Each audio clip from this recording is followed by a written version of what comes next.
شهد الله أنه لا إله إلا هو والملائكة وأولو العلم قائما بالقسط لا إله إلا هو العزيز الحكيم إن الدين عند الله الإسلام إن الحمد لله نحمده ونستعينه ونستغفره ونعوذ بالله من شرور أنفسنا ومن سيئات أعمالنا من يهده الله فلا مضل له ومن يضلل فلا هادي له وأشهد أن لا إله إلا الله وحده لا شريك له وأشهد أن محمدا عبده ورسوله أما بعد فإن خير الحديث كتاب الله وخير الهدي هدي محمد صلى الله عليه وسلم وشر الأمور محدثاتها وكل محدثة بدعة وكل بدعة ضلالة وكل ضلالة في النار. قال الله تبارك وتعالى من عمل صالحا من ذكر أو أنثى وهو مؤمن فلنحيينه حياة طيبة ولنجزينهم أجرهم بأحسن ما كانوا يعملون.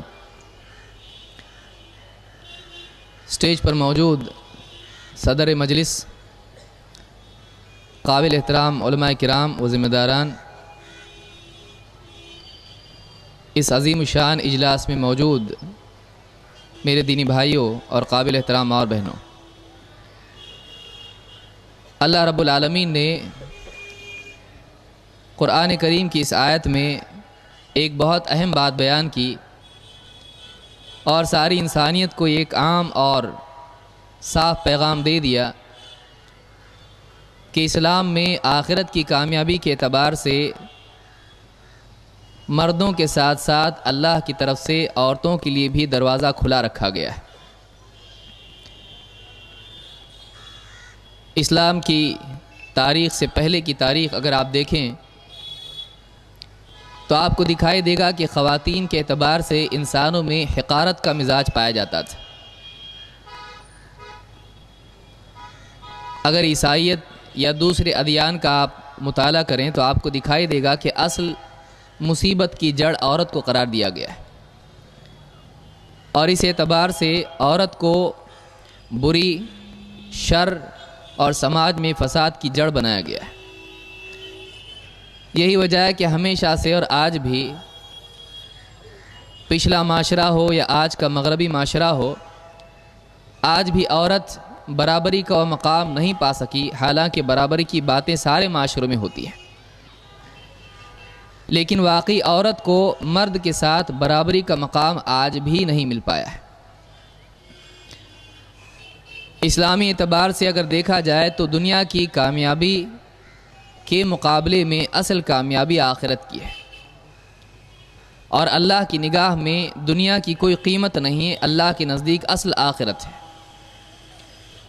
لہٰذا اللہ رب العالمین نے اس آخرت کی کامیابی کے لیے مردوں کے ساتھ ساتھ عورتوں کے لیے بھی برابری کا حصہ رکھا ہے۔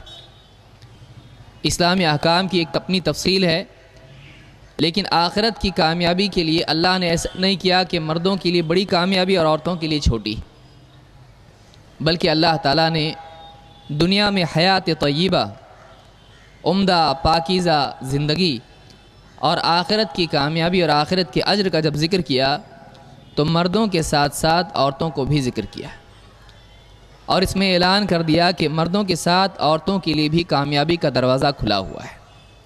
من عمل صالحا من ذکر او انثی، جو نیک عمل کرے چاہے وہ مرد ہو یا عورت ہو، وہو مؤمن، بشرطے کہ وہ ایمان والا ہو، فلنحینہ حیاتا طیبہ، تو ایسے لوگوں کو ہم حیات طیبہ عطا کریں گے، دنیا میں پاکیزہ، عمدہ، بہتر زندگی عطا کریں گے، اور وَلَنَجْزِيَنَّهُمْ أَجْرَهُمْ بِأَحْسَنِ مَا كَانُوا يَعْمَلُونَ، اور آخرت میں ان کے بہترین اعمال کے مطابق ان کو اجر بھی عطا فرمائیں گے۔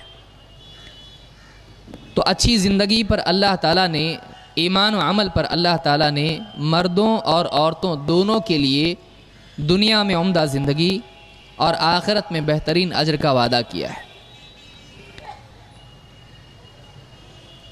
اور ایک انسان کے لیے ایمان اس کی زندگی کے لیے اصلاح کا بیج بنتا ہے اگر واقعی وہ ایمان صحیح ہو۔ ایک انسان کی پرواز یا اس کا مقام یا اس کی بلندی اس کی سوچ سے جڑی ہوتی ہے۔ جتنی اعلیٰ انسان کی سوچ ہوتی ہے اتنی ہی عمدہ اس کی جینے کی سطح ہوتی ہے۔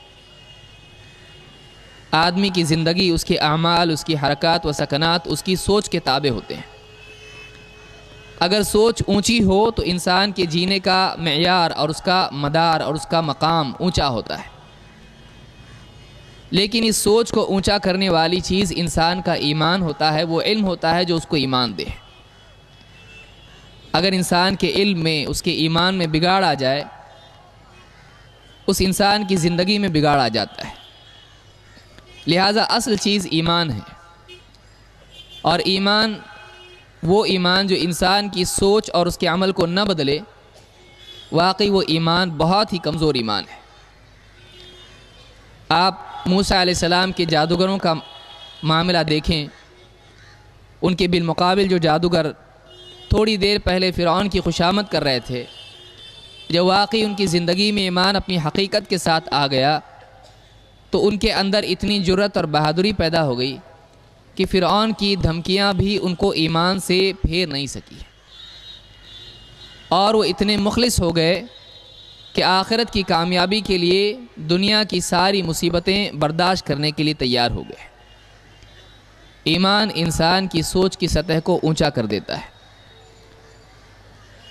یہی وجہ ہے کہ عرب کے معاشرے میں جہاں لوگ سوچ کے اعتبار سے اور طرز حیات کے اعتبار سے اتنے گر چکے تھے کہ برہنہ اللہ کے گھر کا طواف کرتے تھے اور اپنی اولاد کو اپنے ہاتھوں سے دفن کرتے تھے، جب ان کی زندگی میں ایمان آیا، جب ان کی زندگی میں اللہ کا دین آیا تو ان کے اندر حیا پیدا ہوئی، ان کی زندگیوں میں خیر آئی، ان کو لوگوں کے حقوق، اپنی اولاد کے ساتھ شفقت کا معاملہ سمجھ میں آیا۔ آپس کے تعلقات جنگوں کی بجائے محبت میں تبدیل ہو گئے، ایک دوسرے کے حریف بننے کی بجائے وہ ایک دوسرے کے حلیف بن گئے۔ یہ ایمان اور اسلام تھا جس نے ان لوگوں کی زندگیوں کو بدل دیا ہے۔ لیکن اسلام صرف مردوں کے لیے نہیں تھا، اسلام عورتوں کے لیے بھی تھا، اور قیامت تک کے مردوں کے ساتھ ساتھ خواتین کے لیے اسلام ہے۔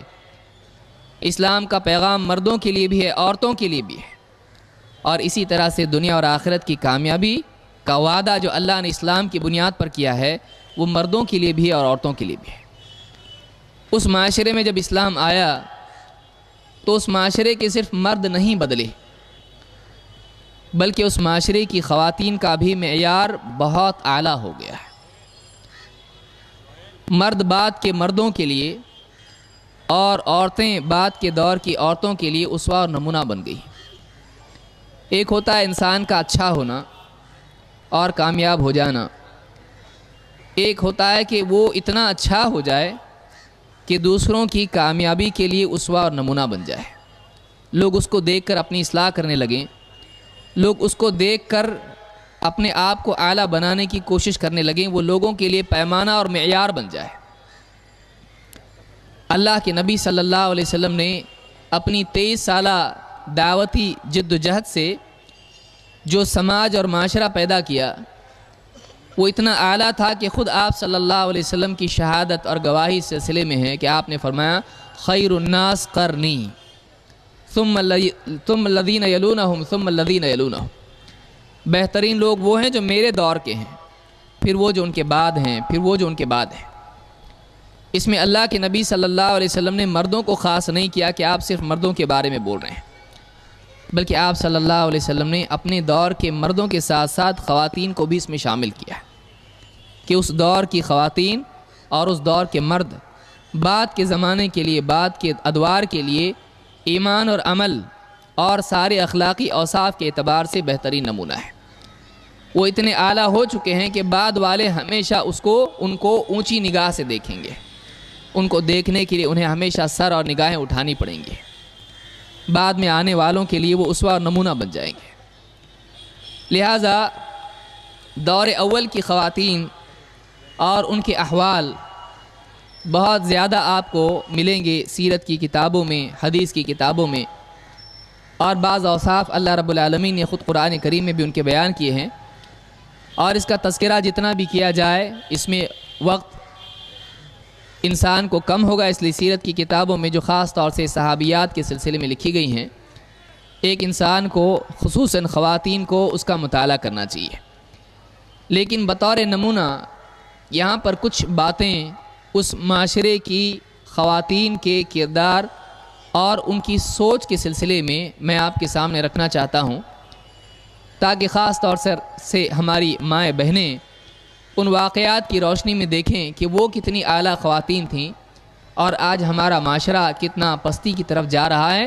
عملی اعتبار سے تو بگاڑ ہے ہی، اصلاً سوچ کے اعتبار سے بگاڑ کتنا عام ہوتا جا رہا ہے، اس لیے کہ عمل بعد میں بگڑتا ہے، سوچ پہلے بگڑتی ہے۔ انسان کا دل پہلے بگڑتا ہے، انسان کے اعمال اور اس کا جسم بعد میں بگڑتے ہیں۔ لہٰذا آج مغربی افکار کے نتیجے میں مسلمان مردوں کے ساتھ ساتھ مسلمان خواتین کے سوچ پر بھی اس کا اثر ہو رہا ہے اور اس میں بگاڑ پیدا ہو رہا ہے، اور اباحیت اور عریانیت اور آزادی اور دین سے دوری اور معاشرے میں بد اخلاقیاں اور بہت ساری برائیاں آج ہمارے معاشرے میں عام ہوتی جا رہی ہیں۔ ہمارے لیے ضروری ہے کہ اللہ کے احکام کی تفصیل کے ساتھ ساتھ ہم اس دور کی خواتین کی سیرت کو بھی دیکھیں، تاکہ ہمارے اندر ہمارے ایمان میں وہ قوت پیدا ہو کہ ہمارے لیے عمل کرنا آسان ہو جائے۔ لہٰذا کچھ باتیں اس زمانے کی عورتوں کے سلسلے میں ہم دیکھتے ہیں۔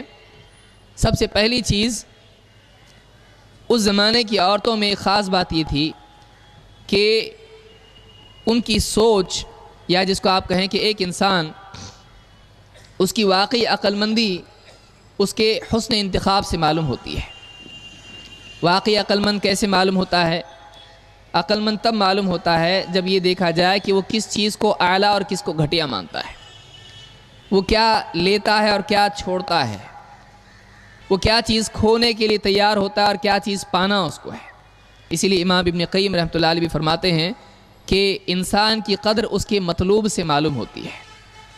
ایک انسان واقعی کیا چاہتا ہے، جب یہ معلوم ہو جائے تو واقعی اس کا مقام کیا ہے، وہ کتنا بڑا، کتنا اعلیٰ ہے یا کتنا گھٹیا ہے، معلوم ہو جاتا ہے۔ تو انسان کی کیا چاہت ہے وہ بتاتی کہ واقعی اس کا معیار کیا ہے۔ اس زمانے کی عورتوں میں ایک بہت اونچی بات یہ تھی کہ وہ آخرت کو پانے کے لیے دنیا کی ہر پریشانی کو برداشت کرنے کے لیے تیار ہوا کرتی تھی، اور ایسی ایک بات نہیں، کئی واقعات آپ کو ملیں گے۔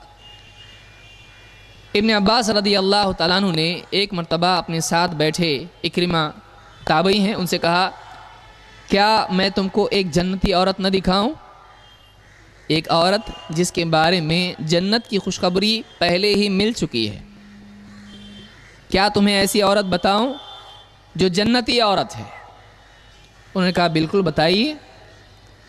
کہا کہ دیکھو، وہ جو طواف کر رہی ہے، کالی کلوٹی عورت، جو رنگ کے اعتبار سے بھی نہ اس میں کوئی خوبصورتی کا معاملہ ہے نہ کچھ ہے، کالی عورت ہے، وہ عورت جنتی عورت ہے۔ اور بتایا کہ یہ عورت اللہ کے نبی صلی اللہ علیہ وسلم کی خدمت میں آئی اور آپ صلی اللہ علیہ وسلم سے کہا، اے اللہ کے رسول، مجھ کو دورہ پڑتا ہے، مرگی کا دورہ پڑتا ہے، چکر آ کے گر جاتا ہے انسان اس میں اور اس کو اپنا ہوش نہیں ہوتا ہے۔ کہا کہ مجھ کو مرگی کا دورہ پڑتا ہے، اور اس وقت میں میرا حال یہ ہوتا ہے کہ بے پردگی ہو جاتی ہے، پردے کا کوئی لحاظ نہیں رہتا ہے۔ آپ اللہ تعالیٰ سے دعا کیجئے کہ اللہ تعالیٰ اس بیماری سے مجھ کو شفا دے دے۔ اللہ کے رسول صلی اللہ علیہ وسلم نے اس عورت سے کہا، اگر تم چاہتی ہو تو میں تمہارے لیے دعا کرتا ہوں کہ اللہ تم کو شفا دے، اور اگر تم چاہو تو تم صبر کرو، تمہارے لیے جنت ہے۔ دو میں سے ایک، تمہاری مرضی، جو چاہے چنو۔ اب ایک عورت جو اس زمانے کی عورت ہے، بیمار ہے، پریشان حال ہے، پریشانی میں انسان کو دوسرا کچھ سمجھ میں نہیں آتا ہے، وہ اپنی اس پریشانی سے پہلے نکلنا چاہتا ہے. اسی لیے کتنے لوگ ہیں آپ نے ان کو دیکھا ہوگا کہ توحید کی باتیں کرنے کے باوجود بعض اوقات تعویذ اور درگاہیں وغیرہ سب اپنے لیے حلال کر لیتے ہیں، کہتے ہیں بعد میں توبہ کر لیں گے، لیکن کم سے کم اس سے تو نجات مل جائے. موحد کبھی اپنی توحید کا سودا کر کے دنیا کی راحت نہیں پاتا ہے. یہ سب سے قیمتی چیز ہے جس کو کبھی کھویا نہیں جا سکتا ہے. اللہ کے نبی صلی اللہ علیہ وسلم نے اس عورت کو انتخاب کا موقع دیا ہے کہ چاہو تو میں دعا کرتا ہوں کہ اللہ تم کو شفا دے، اور تم چاہو تو تمہارے لیے اگر تم صبر کرتی ہو تمہارے لیے جنت ہے. اس عورت نے کہا کہ ٹھیک ہے میں صبر کر لوں گی. اس نے شفا کو نہیں چنا بلکہ اس نے صبر کو چنا، اس نے جنت کو چنا. لیکن پھر کہنے لگی اللہ کے رسول جب دورہ پڑتا ہے تو پردے کا معاملہ بگڑ جاتا ہے، بے پردگی ہو جاتی ہے. انی اتکشف، کم سے کم آپ اللہ سے اتنی تو دعا کیجئے کہ میری اس حالت میں میری بے پردگی نہ ہو. یعنی ایک عورت آپ غور کریں اس کی سوچ کتنی اعلیٰ ہے. وہ پریشان ہے، بیمار ہے اور اتنی تکلیف میں ہے، کہیں بھی گر سکتی ہے، آگ میں، پہاڑ سے گر سکتی ہے، نہ جانے کہاں گر سکتی ہے، پانی میں گر سکتی ہے، کچھ بھی ہو سکتا ہے. دن میں، رات میں ایک انسان جب واقعی اس کو یہ تکلیف ہوتی ہے وہ سمجھتا ہے کہ ٹرین میں سفر کرنا کتنا رسکی ہے، کبھی بھی دورہ آ سکتا ہے.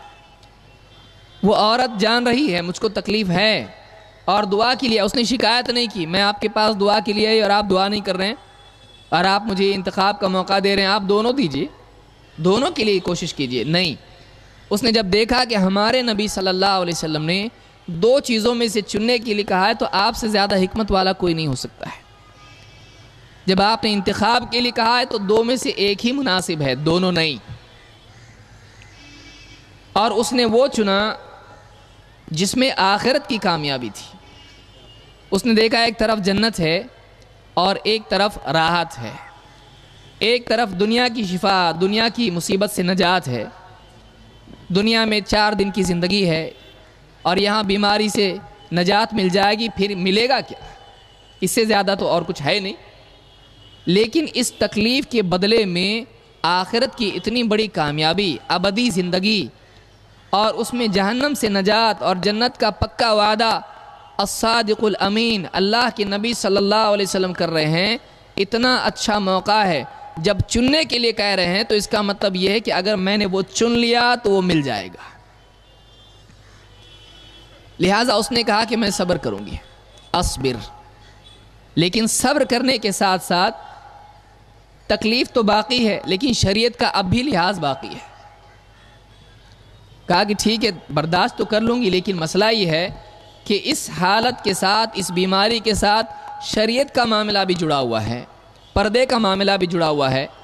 اگرچہ وہ حالت میرے اختیار میں نہیں ہے لیکن یہ بھی وہ نہیں چاہتی ہے کہ بے اختیاری میں بھی اللہ کا حکم نہیں ٹوٹے.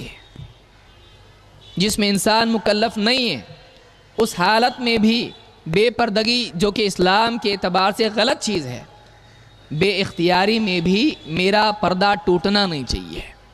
کم سے کم آپ اللہ سے اس کے لیے دعا کیجئے کہ جب یہ حالت میری ہو تو اللہ تعالیٰ مجھ کو بے پردہ ہونے سے بچائے رکھے. اللہ کے رسول صلی اللہ علیہ وسلم نے اس عورت کے لیے دعا کی. اس حدیث کو امام البخاری اور امام مسلم دونوں نے روایت کیا ہے. اس روایت میں آپ غور کریں، اس عورت کے حال پر غور کریں. ایک تو یہ کہ آپ صلی اللہ علیہ وسلم نے جو 2 چیزیں چننے کے لیے بتائیں، اس عورت نے برابر واقعی وہ چیز چنی جو اس کو چننی چاہیے تھی. اس سے معلوم ہوتا ہے کہ اس زمانے کی عورتیں بھی اتنی زیادہ حکمت والی تھیں، اتنی زیادہ ایمان میں پختہ تھیں کہ جنت کی خاطر جو کل ملنے والی ہے، آج کی زندگی میں بڑی سے بڑی تکلیف برداشت کرنے کے لیے تیار ہو جاتی تھی. اور یہی انسان کے ایمان کا امتحان ہوتا ہے کہ وہ دین کی بنیاد پر آخرت کی خاطر دنیا میں بڑی سے بڑی تکلیف برداشت کرنے کے لیے تیار ہو جائے. یہ انسان کے کردار کی پختگی کی علامت ہوتی ہے کہ وہ آخرت کی خاطر دنیا میں تکلیف برداشت کرنے کے لیے تیار ہو جائے. اور یہ چیز اس زمانے کی عورتوں میں پوری طرح کوٹ کوٹ کر بھری ہوئی تھی. اس اعتبار سے آپ دوسرے اور واقعات دیکھیں. مثال کے طور پر مغیرہ رضی اللہ عنہ کہتے ہیں کہ میں اللہ کے نبی صلی اللہ علیہ وسلم کے پاس آیا، اتیت النبی صلی اللہ علیہ وسلم فذکرت له امرأة اخطبها، میں نے اللہ کے نبی صلی اللہ علیہ وسلم کے سامنے ایک عورت کا ذکر کیا کہ میں اس سے نکاح کرنا چاہتا ہوں، اس کو نکاح کا پیغام بھیجنا چاہتا ہوں۔ فقال اذهب فانظر الیها فإنه اجدر ان يؤدم بینکما، آپ نے کہا کہ جاؤ اور اس کو دیکھنا بھی، اس لیے کہ جس سے نکاح ہونے والا ہے، جس کو نکاح کا پیغام دیا جائے، اس کو دیکھنا دونوں کے درمیان محبت اور مودت کو بڑھاتا ہے، پیدا کرتا ہے۔ فأتيت امرأة من الانصار فخطبتها الى ابويها، کہتے ہیں کہ میں آیا ایک انصاری خاتون کے گھر اور اس کے ماں باپ کے سامنے میں نے پیغام یا رشتے کی بات رکھی۔ وأخبرتهما بقول النبی صلی اللہ علیہ وسلم، میں نے اللہ کے رسول صلی اللہ علیہ وسلم کی بات بھی بتائی کہ آپ نے کہا دیکھ لینا، ایک مرتبہ اس کو دیکھ لینا تاکہ تمہارے درمیان محبت بنے۔ فكأنهما كره ذلك، جب میں نے دیکھنے کی بات ان کے سامنے کی تو یہ چیز تھوڑی ان کو گراں گزری ہے کہ ہماری اس زمانے میں آپ دیکھیے پردے کا ماحول کتنا قوی تھا، اس سے پہلے کی روایت آپ دیکھیے اور اس روایت کو آپ دیکھیے، جہاں دیکھنے کی بات آئی تو انہیں بڑی بات گراں گزری کہ ہماری بیٹی اتنی پردے والی اور اس کو یہ آئے ہیں، معلوم نہیں رشتہ قبول ہوگا کہ نہیں ہوگا، دیکھنا چاہتے ہیں، تو ان کو تھوڑا سا اس میں تنگی محسوس ہوئی۔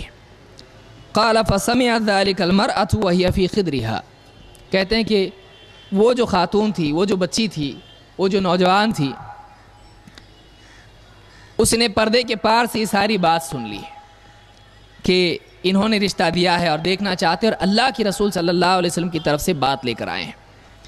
فقالت ان كان رسول اللہ صلی اللہ علیہ وسلم امرك ان تنظر فانظر والا فانشدك، کہا کہ دیکھو اگر اللہ کے رسول صلی اللہ علیہ وسلم نے آپ سے کہا ہے کہ دیکھو تب تو آپ دیکھ سکتے ہو، ورنہ میں آپ کو اللہ کی قسم دیتی ہوں ایسا مت کرنا۔ اگر اللہ کے نبی صلی اللہ علیہ وسلم کی طرف سے آپ یہ بات لے کر آئے ہو، دیکھنے کا حکم، دیکھنے کا مشورہ آپ لے کر آئے ہو، تب تو بات ٹھیک ہے، اگر ایسا نہیں ہے تو میں اللہ کی قسم اللہ کا نام لے کر تم کو ڈراتی ہوں۔ فانشدک، کہتے ہیں کہ میں نے دیکھا اور اس سے نکاح بھی کیا اور اس کے بعد میرا اور اس کا معاملہ بہت ٹھیک رہا۔ اس حدیث کو امام احمد اور مختلف محدثین نے اپنی کتابوں میں نقل کیا ہے۔ اس واقعے سے کئی باتیں معلوم ہوتی ہیں۔ ایک تو یہ کہ اس لڑکی نے پردے کے پار سے اللہ کے نبی صلی اللہ علیہ وسلم کی بات جب سنی تو اپنی چاہت کے خلاف ہونے کے باوجود اور اپنے مزاج اور اپنی حیا کے بالمقابل اس نے اللہ کے رسول صلی اللہ علیہ وسلم کی بات کو ترجیح دی ہے۔ جب ہمارے نبی صلی اللہ علیہ وسلم کہہ رہے ہیں کہ دیکھ لو، تو میرا جی تو نہیں چاہتا ہے، میرے مزاج کے بالکل خلاف ہے کہ کوئی اجنبی شخص مجھ کو دیکھے، لیکن جب اللہ کے رسول صلی اللہ علیہ وسلم نے کہا ہے تو ضرور دیکھنا۔ ماں باپ کو بھی سمجھایا۔ اس طرح سے جلیبیب رضی اللہ تعالیٰ کا بھی واقعہ اسی طرح سے آیا ہے کہ اس زمانے کی عورتوں میں پردے کا کتنا مزاج تھا اور ماں باپ بھی اولاد کے سلسلے میں پردے کا کتنا لحاظ رکھتے تھے۔ ماں باپ کو بھی برا لگا۔ آج ہمارا معاشرہ اس کا بالکل برعکس ہو چکا ہے۔ ماں باپ بچیوں کو پردے سے روکتے اس لیے ہیں بعض اوقات کہ اگر پردے کے ساتھ جائے گی تو پھر لوگ دیکھیں گے کیسے، اور اس کو دیکھیں گے نہیں تو اس کو رشتے کیسے آئیں گے۔ بچیاں بھی آج کالج پڑھنے جا رہی ہیں، 4 دن پردے کے ساتھ جاتی ہیں، اس کے بعد میں دھیرے دھیرے ان کا پردہ اور ان کی حیا بھی چھوٹ جاتی ہے۔ اس زمانے کی عورتوں میں حیا، پردہ، اللہ کا ڈر، آخرت کی فکر، اللہ کے نبی صلی اللہ علیہ وسلم کے حکم کی پابندی ان کے مزاج کا حصہ تھی۔ آج بھی اسی چیز کی ضرورت ہے کہ ہماری بہنیں جو پردہ نہیں کرتی ہیں، یہ سمجھتی ہیں کہ پردہ بس نگاہوں کا ہوتا ہے۔ بہت ساری عورتوں سے کہا جائے بھئی پردہ کرنا چاہیے، وہ کہتے ہیں کہ ہمارے دل صاف ہیں، ہمارے دل صاف ہیں، ہماری نگاہیں صاف ہیں، جب ہماری نگاہ میں پردہ ہے تو ہم کو پردے کی ضرورت نہیں ہے۔ پردے کا تعلق کسی کی نگاہ سے اور اس کے دل سے نہیں ہے، پردے کا تعلق اللہ کے حکم سے۔ اللہ نے کہا پردہ کرنا ہے، بس پردہ کرنا ہے، چاہے اس میں کسی کو پنجرے کے طور پر محسوس ہو، چاہے کسی کو اس میں گھٹن محسوس ہو، چاہے گرمی ہو، یہ جہنم کی گرمی سے بچنے کا ذریعہ ہے۔ جہنم کی آگ سے جو بچنا چاہتا ہے وہ دنیا کی گرمی برداشت کرنا اس کے لیے آسان ہے۔ لہٰذا اس زمانے کی عورتوں میں ایک طرف تو پردے اور حیا کا مزاج تھا، دوسری طرف ان کے اندر اللہ کے نبی صلی اللہ علیہ وسلم کی فرما برداری کا بھی مزاج تھا۔ اسی طرح سے اس زمانے کی عورتوں میں ایک خاص چیز یہ بھی تھی کہ وہ دین کا علم حاصل کرنے کے سلسلے میں حیا نہیں کرتی تھی۔ ایک حیا ہوتی ہے لوگوں کے بالمقابل، پردہ کرنا، لوگوں کے سامنے نہیں آنا، باتوں میں اپنی آواز لوگوں کو سنانے کی کوشش نہیں کرنا، یہ ساری چیزیں اچھی ہیں، لیکن دین کے سلسلے میں حیا کرنا ایک عیب کی چیز ہے۔ اللہ کے نبی صلی اللہ علیہ وسلم کے زمانے کی عورتوں کے بارے میں صحابیات کے سلسلے میں حضرت عائشہ رضی اللہ تعالیٰ فرماتی ہیں، نعم النساء نساء الانصار، انصار کی عورتیں کیسی اچھی عورتیں تھیں، کیسی عمدہ عورتیں تھیں، کیسی اعلیٰ عورتیں تھیں۔ لم یکن یمنعہن الحیاء ان یتفقہن فی الدین، دین کے سلسلے میں گہرا علم حاصل کرنے کے معاملے میں کبھی بھی حیا ان کے لیے رکاوٹ نہیں بنی ہے۔ دین کا علم حاصل کرنے میں کبھی بھی حیا ان کے لیے رکاوٹ نہیں بنی ہے۔ اللہ کے نبی صلی اللہ علیہ وسلم کی مجلس میں وہ آتی تھیں، الگ سے مجالس ہوں یا مسجد میں ہو، اور اللہ کے رسول صلی اللہ علیہ وسلم سے سوالات پوچھتی تھی۔ اور آپ جانتے ہیں عورت کے کئی مسائل ہوتے ہیں، کبھی حیض کے مسائل، کبھی نفاس کے، کبھی اور مسائل، بیوی شوہر کے معاملات ہوتے ہیں، اور خواتین مردوں سے دور بعض اوقات عورتوں سے بھی پوچھنے کے لیے شرماتی ہیں۔ لیکن اس زمانے کی عورتیں اللہ کے نبی صلی اللہ علیہ وسلم سے صاف الفاظ میں اپنے ذاتی مسائل پوچھا کرتی تھیں۔ وہ حیا والی عورتیں ہوا کرتی تھیں، آپ دیکھ چکے ہیں۔ لیکن حیا دین کا مسئلہ معلوم کرنے کے سلسلے میں حیا کرنا، یہ اللہ کے نزدیک اور اسلام کے نزدیک ایک عیب والی چیز، معیوب چیز ہے۔ ان کے نزدیک جہالت زیادہ بڑی چیز تھی کہ ایک انسان جاہل رہ جائے، یہ واقعی حیا کرنے کی چیز ہے، نہ کہ ایک انسان لوگوں میں سوال پوچھ کر لوگوں کے نزدیک جاہل ثابت ہو، ارے اب تک اس کو مسئلہ معلوم نہیں تھا۔ اس زمانے کی عورتیں اللہ کے نبی صلی اللہ علیہ وسلم سے دین کی باتیں پوچھا کرتی تھیں، بلکہ انہوں نے اللہ کے رسول صلی اللہ علیہ وسلم کے سامنے شکایت کی کہ اللہ کے رسول، آپ کی ساری مجالس مرد ہی لے جاتے ہیں، آپ کے ساتھ بیٹھتے ہیں، آپ سے دین کی باتیں سیکھتے ہیں، اور ہم کو موقع نہیں ملتا ہے، تو آپ اپنے اوقات میں سے ایک وقت ہمارے لیے رکھیے کہ اللہ نے جو آپ کو علم دیا ہے اس علم میں سے آپ ہم کو بھی سکھائیں۔ اللہ کے نبی صلی اللہ علیہ وسلم نے فرمایا، فلاں دن فلاں جگہ جمع ہو جانا اور میں آ کر وہاں تم کو دین سکھاؤں گا۔ لہٰذا فلاں گھر پہ وہ جمع ہوئی اور اللہ کے نبی صلی اللہ علیہ وسلم کے پاس گئے اور آپ نے ان کو دین سکھایا۔ تو ایک بات اس زمانے کی عورتوں میں یہ پائی جاتی تھی کہ ان میں علم کی حرص تھی، وہ دین کے عقائد، دین کے مسائل، دین کی بنیادی باتیں اور خصوصاً عورتوں کے ذاتی مسائل معلوم کرنے کے لیے ہمیشہ متجسس اور ہمیشہ شوق اس کا ان کے اندر ہوا کرتا تھا۔ لہٰذا خود اللہ کے نبی صلی اللہ علیہ وسلم سے انہوں نے شکایت کی اور کہا کہ آپ اپنا وقت ہم کو بھی دیجئے، صرف مردوں کو آپ کا وقت ملے یہ مناسب نہیں لگتا ہے، ہم کو بھی آپ اپنا وقت دیجئے۔ سارے مرد اپنا وقت آپ کے ساتھ گزارتے ہیں اور ہم کو وقت نہیں ملتا ہے۔ آج آپ ہمارے دور کی عورتوں کے بارے میں سوچئے، چولہا چکی، کھانا پینا، کنگھی چوٹی، بچے، شوہر اور دنیا کی خرافات، ٹیلی ویژن اور آس پاس کی عورتوں کے ساتھ بیٹھ کے غیبتیں کرنا اور دیکھنا کہ کون ترقی کر رہا اور کس سے حسد کیا جائے۔ آج عام طور سے ہمارے معاشرے کی عورتوں میں دین سے اتنی دوری ہے کہ بعض اوقات عورتوں کو سورۃ الفاتحہ ڈھنگ سے پڑھنی نہیں آتی ہے، ان کو حیض اور نفاس کے مسائل معلوم نہیں ہوتے ہیں، ان کو نماز میں کب کیا پڑھنا ہے ان کو کچھ معلوم نہیں ہوتا ہے، ان کو عقیدہ معلوم نہیں۔ آج ہمارے معاشرے میں مردوں کے مقابلے میں عورتوں میں آپ دیکھیں شرکیات اور بدعات کتنے عام ہیں۔ باباؤں کے یہاں پر اگر آپ جا کر دیکھیں تو آپ کو دکھائی دے گا کہ اکثریت عورتوں کی ہے، درگاہوں پر آپ جا کے دیکھیں تو آپ کو دکھائی دے گا اکثریت عورتوں کی ہیں۔ کیوں؟ اس لیے کہ عورتوں کو اسلامی عقائد سکھائے نہیں گئے، ان کو دین کی بنیادی باتیں سکھائی نہیں گئی، اور اس میں بہت بڑا قصور خود عورتوں کا ہے۔ اگر واقعی وہ دین کا علم سیکھنا چاہیں علماء کبھی ان کو روکیں گے نہیں، منع نہیں کریں گے۔ لیکن آپ دیکھیں گے کہ دنیاوی تعلیم کے اعتبار سے ماں باپ دونوں مل کے اپنی بچیوں کو بڑے بڑے اسکولوں میں ڈالتے ہیں، ہزاروں اور لاکھوں روپے ان پر خرچ کرتے ہیں، اور ان کے بعد ان کا نکاح ایسے آدمی سے کرتے ہیں جو مالدار ہوتا ہے، دیندار نہیں ہوتا ہے۔ اب اس کے بعد اس کی دنیا کی زندگی برباد ہوتی ہے اور آخرت کی بھی برباد ہو جاتی ہے۔ اس زمانے میں معاشرے میں بات پائی جاتی تھی کہ خواتین میں مردوں کے ساتھ ساتھ خواتین میں بھی دین کا علم سیکھنے کا جذبہ پوری طرح موجود تھا۔ تو یہ بھی ایک چیز اس زمانے کی عورتوں میں دیکھی جاتی تھی۔ اسی کے ساتھ ساتھ عورتوں میں عبادت کا شوق تھا۔ اللہ رب العالمین نے ہم سب کو اللہ کی عبادت کے لیے پیدا کیا ہے۔ وَمَا خَلَقْتُ الْجِنَّ وَالْإِنسَ إِلَّا لِيَعْبُدُونَ، میں نے جنات کو اور انسانوں کو اپنی عبادت کے لیے پیدا کیا ہے۔ اور صرف مردوں کو نہیں بلکہ عورتوں کو بھی اللہ تعالیٰ نے عبادت کے لیے پیدا کیا ہے۔ لیکن آج آپ دیکھیں مرد عبادات میں سے خود مردوں میں بھی کتنی کوتاہی ہے، اور عورتوں کے پاس ان کے اپنے بہانے ہیں۔ بچوں کا ٹفن ہے، اس کے لیے نماز فجر کی غائب ہو گئی۔ دوپہر کا آرام ہے، کھانا بنانا ہے، اس کے لیے ظہر کی نماز چلی گئی۔ ابھی شوہر کمپنی سے واپس لوٹنے والا ہے، آتے ہی اس کو کھانا اور چائے چاہیے، اس لیے عصر کی نماز مغرب کی نماز چلی گئی۔ اور رات میں سارا معاملہ چولہا چکی جو بھی ہے سب سمیٹنا ہے، اس کے لیے رات کی نماز بھی چلی گئی۔ عبادات کے اعتبار سے آپ دیکھیں خواتین میں نوافل بہت دور کی بات ہے، فرائض میں کوتاہی پائی جاتی ہے۔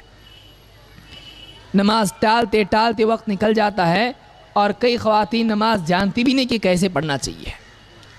اس زمانے کی خواتین کا کیا حال تھا؟ اس زمانے کی خواتین مسجد میں آیا کرتی تھی، اور چھوٹے چھوٹے بچے ان کے ہوا کرتے تھے، وہ ان کو بہانہ نہیں بنتے تھے نماز چھوڑنے کے لیے کہ چھوٹا بچہ ہمارا ہے، اس کو ہم کیسے لے کر آئیں، اس کا کیا کریں۔ اللہ کے نبی صلی اللہ علیہ وسلم کے پیچھے صفوں میں وہ عورتیں نماز پڑھتی تھیں، اور آپ نے خود فرمایا کہ میں بعض اوقات نماز کو لمبا کرنا چاہتا ہوں، لمبی صورت پڑھنا چاہتا ہوں، لیکن پھر دیکھتا ہوں کہ پیچھے سے مجھ کو کسی بچے کے رونے کی آواز آتی ہے، اور میں نماز کو مختصر کرتا ہوں کہ کہیں اس کی ماں کے لیے مشقت نہ ہو جائے۔ اللہ کے نبی صلی اللہ علیہ وسلم کے زمانے میں ایک مرتبہ آپ مسجد میں تشریف لے گئے، اور مسجد میں جانے کے بعد آپ نے دیکھا کہ ستونوں سے ایک رسی لٹکی ہوئی ہے۔ آپ صلی اللہ علیہ وسلم نے پوچھا کہ یہ رسی کیسی ہے؟ کہا کہ یہ رسی حضرت زینب رضی اللہ تعالیٰ عنہ کے لیے ہے، اور رات میں نماز پڑھتی ہیں، اور اتنی لمبی نماز پڑھتی ہیں کہ جب تھک جاتی ہیں تو اس رسی کو پکڑ لیتی ہیں۔ جب قیام مشکل ہو جاتا ہے تو رسی کو پکڑ لیتی ہیں تاکہ قیام کرنا آسان ہو۔ آپ نے کہا اس رسی کو کھول دو، اور تم کو چاہیے کہ جب تک تمہارا نشاط باقی رہے تب تک تم نماز پڑھو، اور جب تم تھک جاؤ تو تم بیٹھ جاؤ۔ آپ غور کریں اس زمانے کی عورتیں فرائض کے اہتمام کے ساتھ ساتھ نوافل کا اتنا زیادہ اہتمام کرتی تھیں کہ اتنے لمبے قیام اور رات کی عبادت کے لیے مسجد میں رسی باندھ کر اس کو پکڑ کے لمبی نماز پڑھتی تھی۔ اللہ کے رسول صلی اللہ علیہ وسلم نے اس چیز کو اگرچہ پسند نہیں کیا، اور آپ نے کہا کہ اتنا زیادہ مجاہدہ نہیں کرنا چاہیے کہ آدمی اس کی حالت ایسی ہو جائے۔